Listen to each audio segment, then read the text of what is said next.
Dorante. Mahusay mo kumana. Ang kanyang murang isipan ay nabubog sa mahusay ng libawan ng luke at mapagmahal na ina.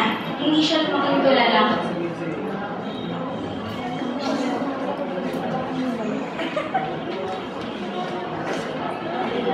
Dorante, pinapatawad ka ng iyong mahal na ama.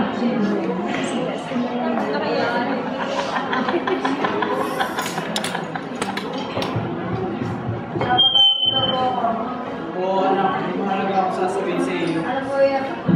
Durante, sa akin palagay na napapanahon na upang ikitumas na marunungan.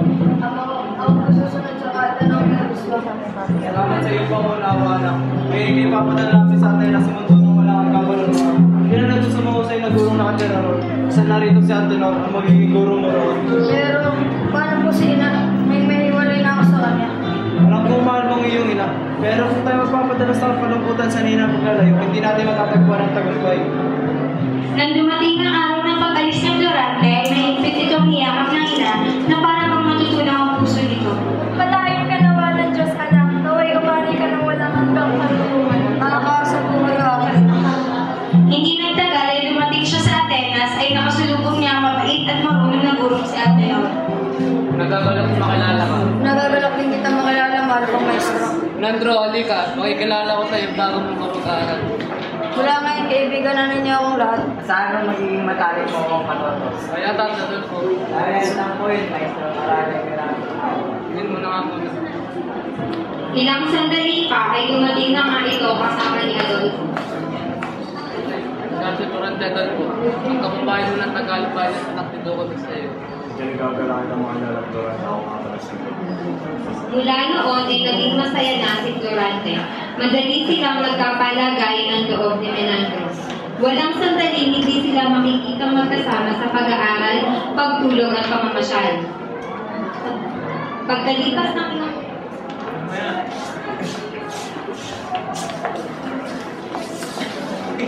Pagkalipas ng ilang taon, ay si Durante na ang pinilalang pinakamarunong sa paaralan.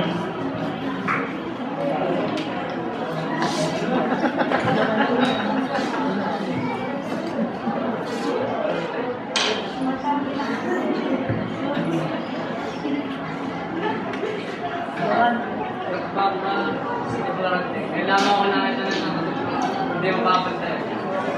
Hindi ko ito magagawa kung wala kayo. Ang lahat po nito ay utang ko sa inyo na silbing nagmulat sa aking na dito. Sa di naman kalayuan, Hindi ko talaga kasi ito magagawa sa karangalan. Sa atin ang uwing bangkay sa Albania, Durante. isang bulan naman ang kanilang kailangang paghandaan.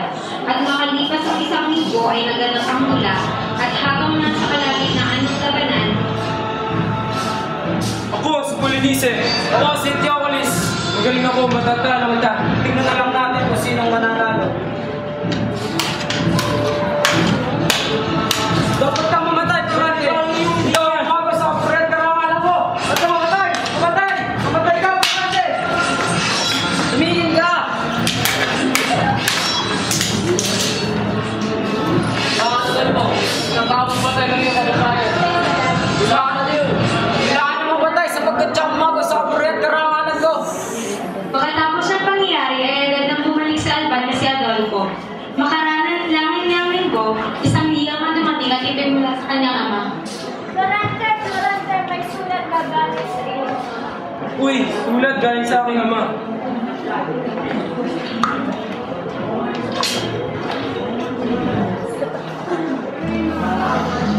Inay!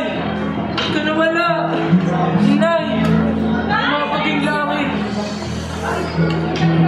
Nakasan mong ilo, Durante. Nakikiramay ako sa iyo. Inay!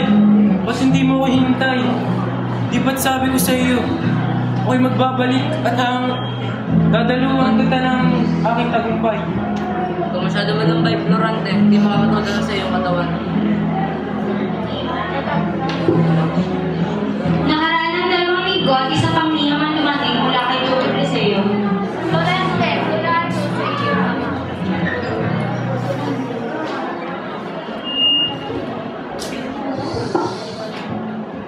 Mahal kong guro, pinapauwi na po ako sa Albania. Rante, pagbabalik mo sa Albania, tandaan mong meron kang isang kalaban. Ito may kanting adal mo. Huwag kayo nasalubungan ng hindi. Huwag ka magpalata. Lagi mong tandaan. Sa paalala. Pinandro, akala ko ba'y kasasama? Ako ko pa siya inasa kay Chewie. Hindi ka na. Mag-iingat ka. Matiwasay ang naging paglalasbay ng kanilang sasakyan at makaraan pang ilang sandali, sumapit sila sa tahanan ng Durante. Ama ko! Bakit ganito pa ba ito ang aming nagdamang kailangan? Anak ko, siguro ba? Ang aking kong kalitan na ihanda ko dito sa inyo. Hindi pa ako nalalaan sa iyo. Sa mga tunay na kaibigan, hindi wala ako sa iyo pinanaw. Para nga rin makakaganti na yung sa iyo. Ang kanilang pag-uusap ay naputol sa pagdating ng isang sugo mula sa kaharian ng Albania.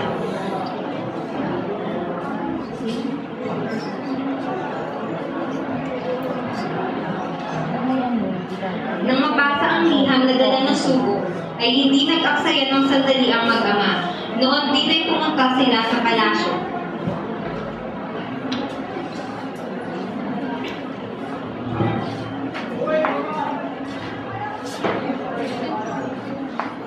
Buti ang pumunta kayo kagad dito. Hanggang pa tayo nangangailangan ng ating tulong. Sino ang lalaki kasama mo? Siya po ang aking anak, nakakailangan sa atin, as Florante. Pagutusan niyo po kung maanan. Kung gusto ko inatusan yung aking anak upang maging alagad ninyo. Siya po ang iyong pagdating, Florante. Mula ngayon, ikaw na ang kalal kong general ng ating grupo. Siguro.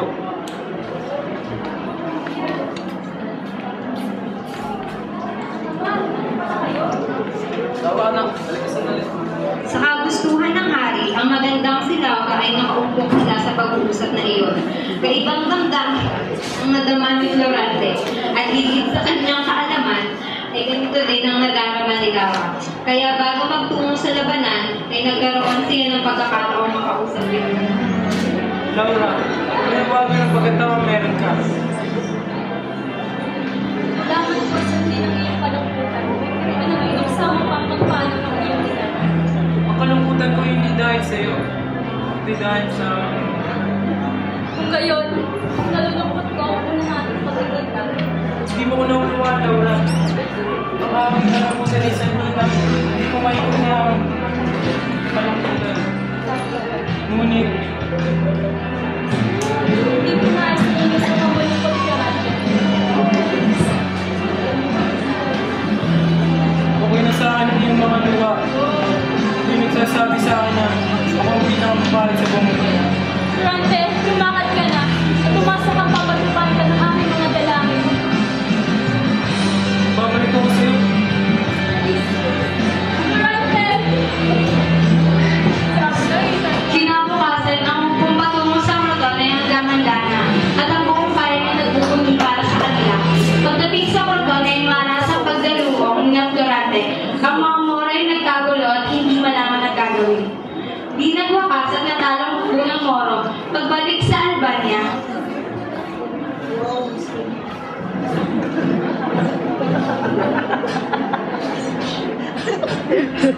Para sa kanya!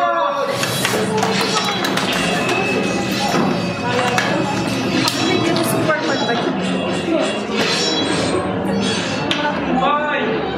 Buhay!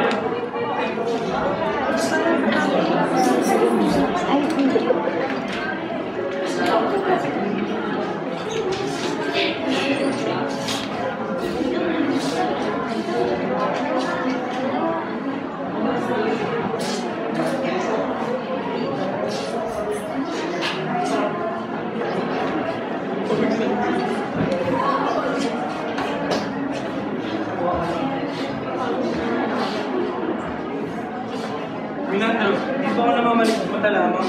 Iwan niyo ako! Alin? Saklolo! Ilang Iwan niyo ako! Si Laura! Saklolo! Iwan niyo ako!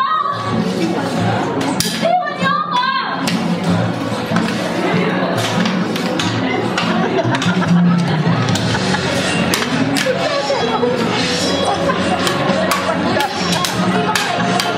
Patay kayo lahat!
Habang pauwi sa Albania, may humarang na isang bukbok. Oh, hindi niyo ba ako lala? Ito ang utos sa amin ng bagong hari. Ano, patay na daw ang hari, ang dating hari at ang duke. Taksin! Bakit niyo? Masan niyo Wala ako? kami magagawa itong utos ng hari.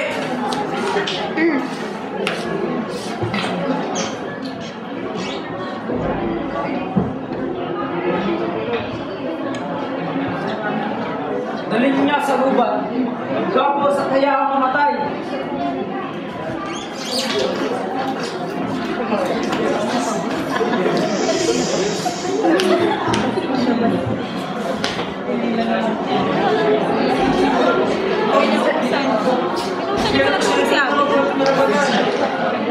Gaya sinabi ko, siya ang mga bagong hari ng Albania.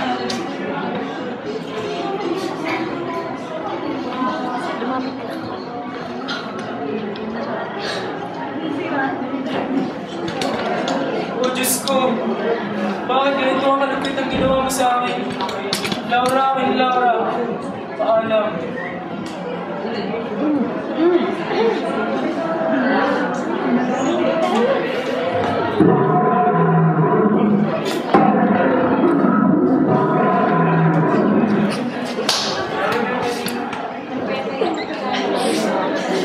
Sino ka?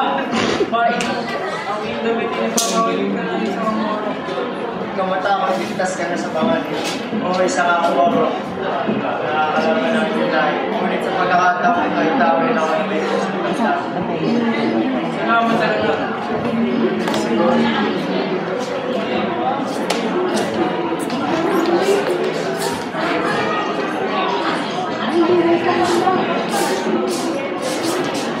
Lumipat sila sa mas komportable lugar at tuloy sinalaysay niya lagi na naglaan kung bakit siya nabadbad sa lugar na iyon.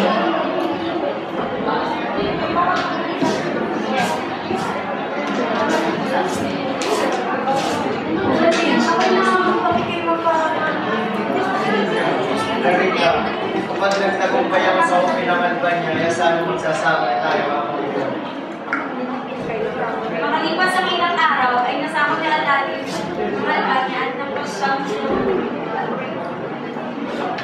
Bakit mo iniwan ang iyong mukbo sa Albania? Anong dahilan? Hindi ko inutot na umuwi ka. Malit na ako, Sultan. Huliin sila at wala at pumunta ng ulo. Mama, alam ko kami Benito.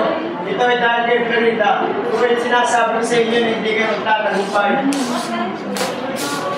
Kung sa pagsasalaysay si Aladdin sa naliit.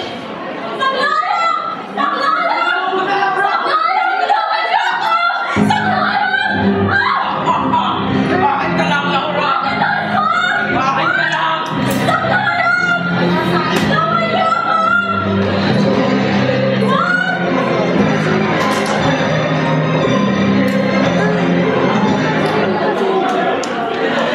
Ayos ka lang ba? Salamat din naman mo ako. Tapos ito ka.